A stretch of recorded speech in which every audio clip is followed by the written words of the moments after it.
El fértil valle del Uribay es una invitación para revivir la historia siguiendo la huella de antiguos pueblos de los Andes, en la colonia y durante la República.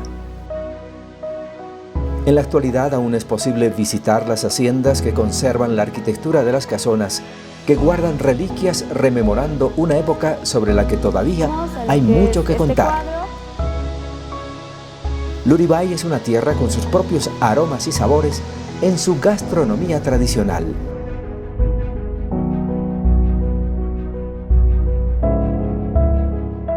Con sus vinos y singanis de altura.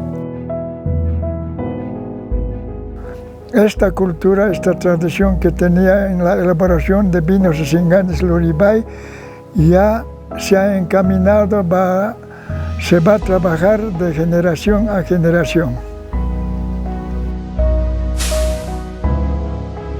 Tomarapi te invita a conocer las costumbres de la comunidad y el paisaje de su entorno a los pies del Guardián Sajama, el nevado más alto de la cordillera de los Andes.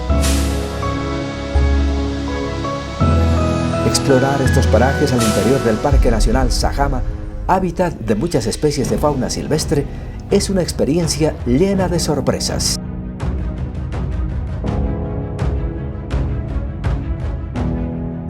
A orillas del río Lauca, siguiendo los circuitos diseñados para paseos en bicicleta, es posible acercarse a la naturaleza admirando el paisaje y su diversidad.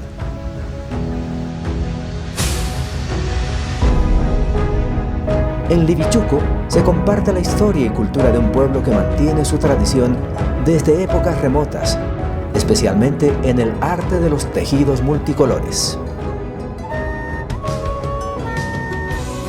La música y danzas que mezclan los sonidos del viento transportan en el tiempo. Es cultura viva que ha vencido el paso de los siglos.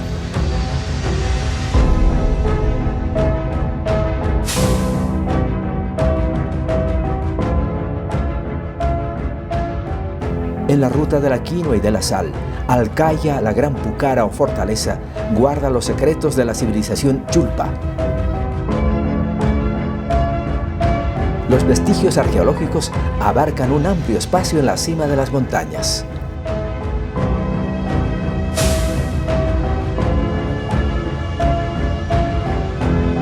Los guardianes de los Andes esperan para compartir una experiencia de turismo vivencial.